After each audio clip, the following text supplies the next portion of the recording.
ایک صحابی تھا حضور کا، اس کا ظاہر نام تھا، وہ دیہات کی ترکاریاں لاتا اور مدینے میں بیچتا، اور حضور علیہ الصلوۃ والسلام شہر کی چیزیں اسے تحفے میں دیتے۔ ایک دن وہ کوئی چیز بیچ رہا تھا، حضور پیچھے سے گئے اور چپکے سے جا کے اس کی آنکھوں پہ ہاتھ رکھ لیا۔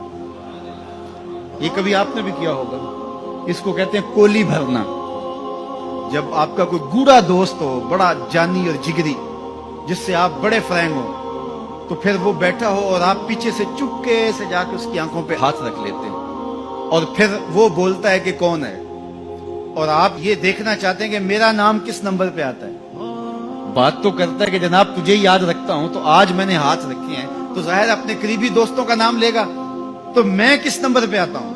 تو کسی کی کولی بھرنے کا مطلب یہ ہوتا ہے میں دیکھوں تو صحیح اس کو میرے سے محبت کتنی ہے۔ تو اللہ اکبر، وہ بیٹھا تھا، حضور پیچھے سے گئے، چپکے سے جا کے اس کی کولی بھر لی۔ اب حضور کے ہاتھ آنکھوں پہ آئے ہوں اور سینے تک ٹھنڈ نہ گئی ہو، یہ کیسے ہو سکتا ہے؟ اس کو نہ پتا چلا ہو کہ حضور ہے، بلکہ حدیث میں آتا ہے کہ وہ بولتا نہیں۔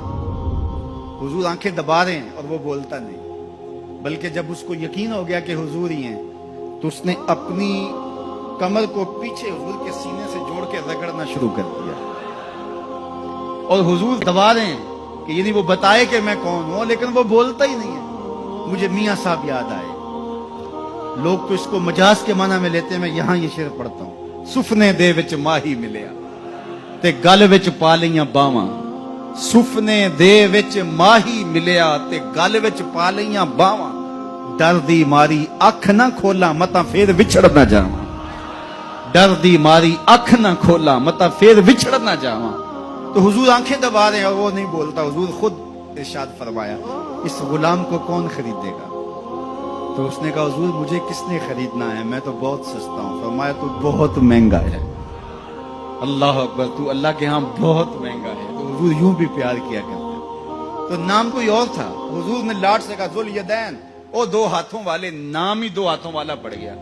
ایک دن کسی نے حضرت ذوالیدین سے پوچھا کہ یہ تو حضور نے لاٹ سے کہا ذوالیدین، لوگوں نے بھی کہنا شروع کر دیا، نام تو تمہارا کوئی اور ہوگا، بتاؤ تمہارا اصل نام کیا تھا؟ حضرت ذوالیدین بولے میرا اصل نام وہی ہے جو حضور نے رکھ دیا ہے۔ ساری زندگی اپنا نام ہی نہیں بتائے، کہا میرا وہی نام ہے جو حضور نے رکھ دیا ہے۔ حضرت سفینہ رضی اللہ تعالیٰ عنہ، اللہ اکبر، سفینہ کس طرح ان کا نام پڑا؟ نام اس طرح پڑا کہ جب قافلہ چلتا تھا تو حضرت سفینہ جو ہے وہ پیچھے رہتے، حضور نے کہا کہ تم ذرا پیچھے رہو، قافلے میں سے کسی شخص کی کوئی چیز گری پڑی ہو تو وہ اٹھا لیا کرو۔ پھر قافلہ جہاں پڑاؤ کرتا تو وہ آواز دیتے بھئی کسی کی کوئی شے گم ہے تو وہ مجھ سے لے لے۔ تو کسی کی کوئی چیز گری ہوتی، کسی کا جوتا گرا ہوتا، کسی کی کوئی اور چیز گری ہوتی، کسی کا کوئی برتن گرا ہوتا، تو وہ ایک دن حضور نے دیکھا کہ انہوں نے بہت ساری چیزیں اٹھائی ہوئی، اور سفینہ عربی میں کشتی کو کہتے ہیں، بڑی کشتی کو۔ تو حضور نے فرمایا تو سفینہ ہے، تو کشتی ہے؟ اللہ اکبر، نام ہی سفینہ پڑ گیا۔ ایک قافلے میں بچھڑ گئے، پیچھے رہتے تھے، بچھڑ گئے، قافلہ نکل گیا۔ اب جنگل ہے اور کوئی رستہ سجھائی نہیں دے رہا۔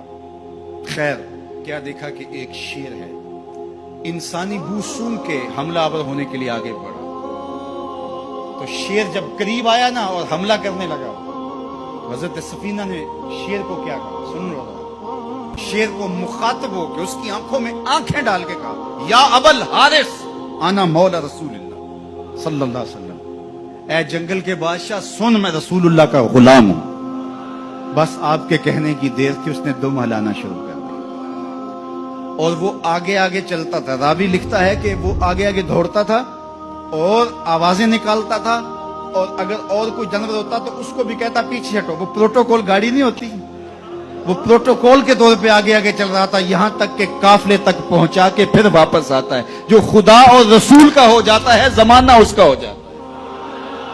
تو کہا کہ تم کس کی تلاش میں لگے ہو، آؤ ذرا ان کے ہو کے تو دیکھو۔